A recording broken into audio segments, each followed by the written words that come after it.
திராட்சை தோட்டம் ஒன்றிலே ஒரு அத்திமரம் கனியை தேடி சென்றார் இயேசு ஏமாற்றம். திராட்சை தோட்டம் ஒன்றிலே ஒரு அத்திமரம் கனியை தேடி சென்றார் இயேசு ஏமாற்றம்.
யோசுவா 23 யோசுவாவுடையதான கடைசி வார்த்தைகள் அப்படின்னு சொல்லலாம். இப்போ எல்லாம் கர்த்தர் கிருபையினாலே கர்த்தர் இஸ்ரவேலை சுற்றிலும் இருந்து அவருடைய எல்லா சத்துருக்களாலும் யுத்தம் இல்லாதபடி இளைப்பாற பண்ணினார். அநேக நாள் சென்ற பின்பு யோசுவா வயது சென்று முதிர்ந்தவனானான். அப்போ எல்லாரையும் கூப்பிடுறான். மூப்பர், தலைவர், நியாயாதிபதி, அதிபதி மற்ற எல்லாரையும் அழைச்சி அவர்களை நோக்கி நான் வயது சென்று முதிர்ந்தவனானேன். அப்போ கடைசி அந்த வார்த்தையில் சொல்லி ஒரு எச்சரிப்பின் செய்தியை அங்கே கொடுக்குறார். இனி எந்த விஷயத்தில் இவங்க எல்லாம் கவனமாக இருக்கணும் அப்படின்னு மிக மிக கவனமாக இருக்க வேண்டிய சில விஷயங்களை அவங்களோடு கூட பகிர்ந்து கொள்கிறார். இந்த சத்தியத்தை கவனமாக கேட்குறவங்களும் கேளுங்க. என்னென்ன விஷயம், அடிப்படையான சில விஷயங்களை அவர் அங்கே சொல்கிறார். நீங்கள் கர்த்தர் உங்களுக்கு செய்த எல்லா காரியங்களையும் நீங்கள் கண்ணால் கண்டீங்க. கர்த்தர் உங்களுக்காக யுத்தம் பண்ணார். பாருங்கள், யோர்தான் முதல் நான் நிர்மூலமாக்கினவைகளும் மேற்குள்ள பெரிய சமுத்திரம் மட்டும் மீதியாக இருக்கிறமான சகல ஜாதிகளின் தேசத்தையும் சீட்டு போட்டு உங்கள் கோத்திரங்களுக்கு தக்கதாக சுதந்திரமாக பங்கிட்டு கொடுத்து விட்டேன். இதற்காக ஆண்டவருக்கு நன்றி சொல்லுங்கள். கர்த்தர் உங்களுக்காக யுத்தம் பண்ணார், இங்கே நம்மை கொண்டு வந்தார், வார்த்தையின்படி ஏற்படுத்தினார். அவருக்கு நீங்கள் எப்போதும் எக்காலமும் எந்நேரமும் நன்றி உள்ளவர்களாக இருங்கள். இது கர்த்தர் நமக்கு கொடுத்த சுதந்திரம். நன்றியாக இருங்கள், நன்றி உள்ளவர்களாக இருங்கள். இப்பவும் இன்னும் மீதமாக இருக்கிறவர்களுக்கு உங்கள் தேவனாய கர்த்தர் உங்களுக்கு சொன்னபடியே நீங்கள் அவருடைய தேசத்தை கட்டிக்கொள்ளும்படிக்கு உங்கள் தேவனாய கர்த்தர் தாமே அவர்களை உங்களுக்கு முன்பாக துரத்தி உங்கள் பார்வை நின்று அகற்றி போடுவார். மீதியாக இருக்கிறவர்களையும் கர்த்தர் துரத்தி அகற்றி போடுவார். அவர்கள் குறைந்து போவார்கள். அவர்கள் இயற்கையாகவே இயல்பாகவே அவர்கள் இனி பழகி பெருகுவதில்லை. இனி அவர்கள் குறைந்து போவார்கள். நீங்கள் செய்ய வேண்டியது 6வது வசனம் முக்கியமானது. ஆகையால் நீங்கள் நியாயப்பிரமாணத்தின் புஸ்தகத்தில் எழுதியிருக்கிறத விட்டு வலது பக்கமாவது இடது பக்கமாவது விலகி போகாமல் அதையெல்லாம் கை கொள்ளவும் செய்யவும் நிர்ணயம் பண்ணிக்கோங்க. இதுதான் முக்கியம். வசனத்தின்படி நடக்க உங்களை முற்றிலுமாக அர்ப்பணித்து கொள்ளுங்கள். வசனம்தான் உங்களுக்கு ஜீவன். இதுபடி நீங்கள் நடக்கணும். ஆகையினால இது உங்களுக்குள்ளே மீதியாக இருக்கிறதான கொஞ்சம் ஜனங்கள் இருக்காங்க. அவங்களோட நீங்கள் கலந்துக்குவாங்க, அவங்களோட கலவாதீங்க, அவங்களோட கூட நீங்கள் சமரசம் பண்ணாதீங்க. நீங்கள் அவங்களுடைய தேவர்களின் பேரை நீங்கள் கேட்காதீங்க, அதை நினைக்காதீங்க. அவைகளை கொண்டு நீங்கள் ஆணையிடாதீங்க, அவைகளை சேவிக்காதீங்க, பணிந்து கொள்ளாதீங்க. எச்சரிக்கையாக இருங்க. அவங்க உங்களை ஏமாற்றுவாங்க, வஞ்சகம் பண்ணுவாங்க, உங்களை நயவசனிப்பு காட்டுவாங்க.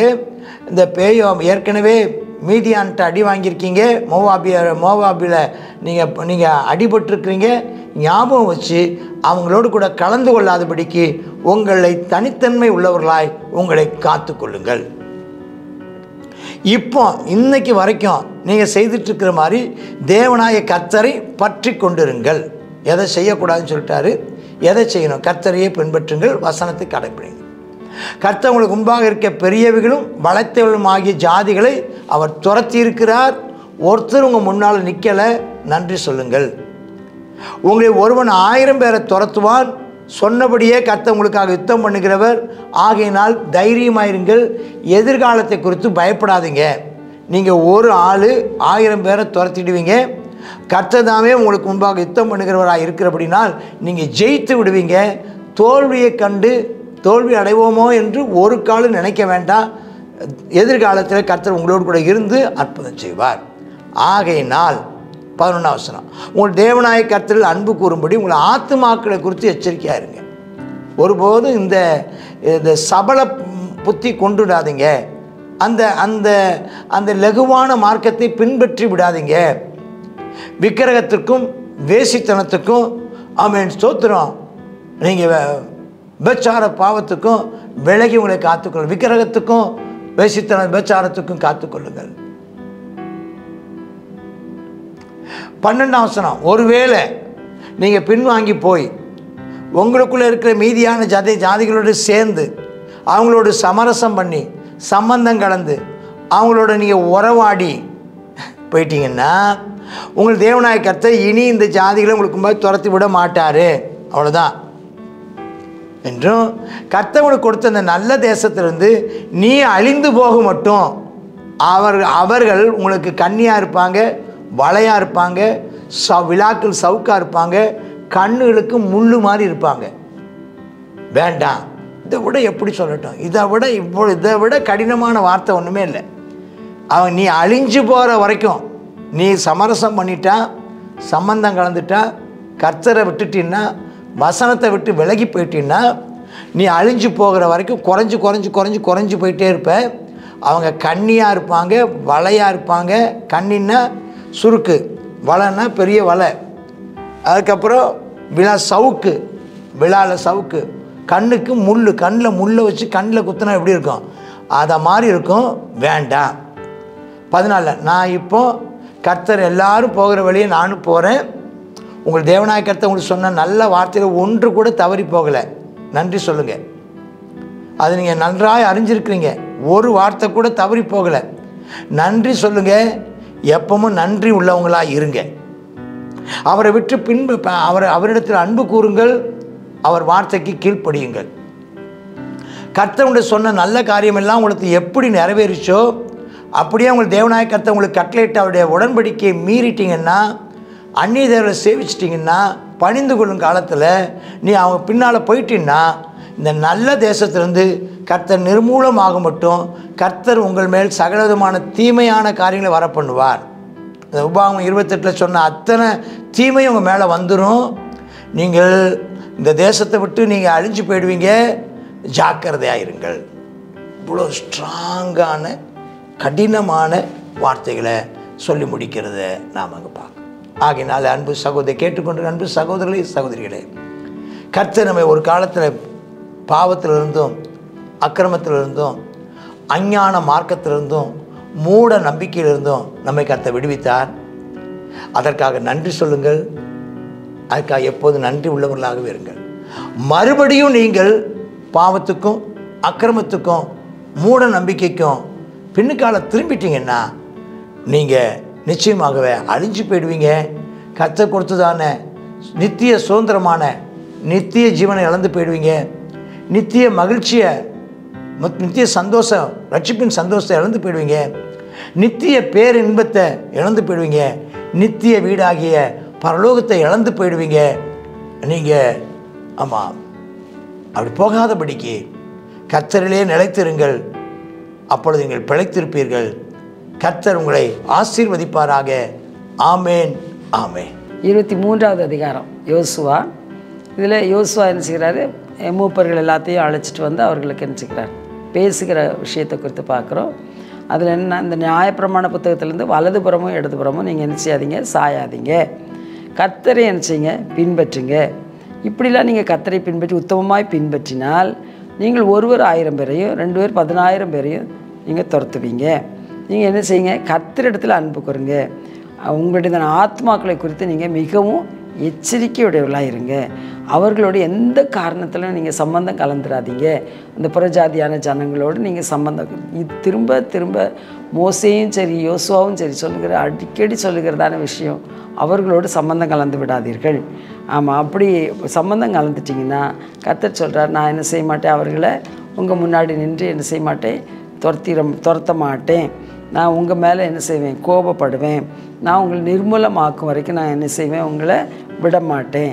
அந்த இடத்த உங்களுக்கு சுதந்திரமாக கொடுத்தது இடத்தையும் என்ன செய்ய மாட்டேன், மறுபடியும் அங்கே நீங்கள் என்ன செய்வீங்க, அதை விட்டு ஆமாம் நீங்கள் திரும்பியும் என்ன செய்திருவீங்க, நீங்கள் அடிமைகளாக போயிடுவீங்க. அப்படிங்கிற காரியத்தை குறித்து யோசுவா எச்சரிக்கிற விஷயத்தை குறித்து இந்த இடத்துல பார்க்குறோம். இந்த நாளிலும் கர்த்தர் நம்ம இன்றைக்கி நம்ம என்ன செய்திருக்கிறோம், அந்த புறஜாதிகள் நடுவிலிருந்து நம்ம இன்றைக்கி என்ன செய்திருக்கிறோம், நம்ம பிரித்து கர்த்தர் நம்மை தமக்கென்று ரட்சித்து நம்ம என்ன செய்திருக்க வேறு பிரித்து நம்மளை அவருக்கு சொந்தமாக எடுத்துக்கொண்டார். மறுபடியுமாக நம்ம என்ன செய்திடக்கூடாது, அந்த வழியில் என்ன செய்யக்கூடாது, தேவன் விரும்புகிற பாதையை விட்டு நம்ம வழி விலகி வேறு மார்க்கத்தையோ வேறு ஜனங்களையோ நாம் பிரியப்படுத்துவதற்காக அவர்களுக்கு ஒத்து போனோமானால் கர்த்தர் நம்மோடு கூட இருக்க மாட்டார் என்பதை நம்ம இது மூலமாக பார்க்குறோம். ஆகையினால் இன்றைக்கி நம்ம கர்த்தரிடத்தில் அன்பு கூறவும் உத்தமமாய் நம்ம நடந்து கொள்ளவும் கர்த்தர் நமக்கு உதவி செய்வாராக. நமக்கு இன்னும் எழுதி கொடுக்கப்பட்டதான நியாயப்பிரமாண வேத புத்தகம் இருக்கிறது.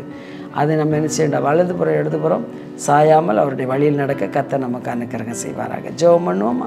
அப்பா ஸ்தோத்திர ஆண்டவரே, இந்த நாளிலும் நாங்கள் கர்த்தாவே ரட்சிக்கப்பட்ட நாளில் இருந்த அதே அன்பு, அதே ஆமேனப்பா ஸ்தோத்திர ஆண்டவரே, அப்பா கீழ்ப்படிதல் ஆமேனப்பா முடிவு பரியந்தம் கர்த்தாவே பின்பற்றுகிறதில் காணப்பட வேண்டும் என்று சொல்லி ஜெபிக்கிறோம். வலதுபுறம் இடதுபுறம் சாயாமல் உம்முடைய வழிகளில் நடக்க தேவரே நீர் எங்களுக்கு அனுக்கிரகம் செய்தரல வேண்டுமாய் ஜெபிக்கிறோம். கர்த்தாவே ஏசப்பா உமக்கு ஸ்தோத்திரம் ஸ்தோத்திரம் ஸ்தோத்திரம். ஏசப்பா உமக்கு நன்றி செலுத்துக்கிறோம் ஆண்டவரே. ஆமேனப்பா நீர் கர்த்தாவே மறுபடியும் எச்சரிக்கிறத பார்க்குறோம் ஆண்டவரே. கர்த்தாவே இதில் ஆமேனப்பா எங்கள் ஜனங்கள் அப்பா அந்த ரட்சிக்கப்பட்ட அந்த அனுபவத்தை காத்துக்கொள்ள சபையோடு இல்லை ஐக்கியத்திலையும் நிலைத்திருக்க பண்ணுங்க அப்பா. பின்வாங்க போகக்கூடாது, மறுபடியுமாய் விட்டு வந்த பாவத்துக்கு போயிடக்கூடாதுப்பா. இயேசுவே எல்லா தீமைக்கு விலக்கி பாதுகாத்துக்கொள்ளு. இயேசுவின் நாமத்தில் ஜெபிக்கிறோம் நல்ல பிதாவே, ஆமென்.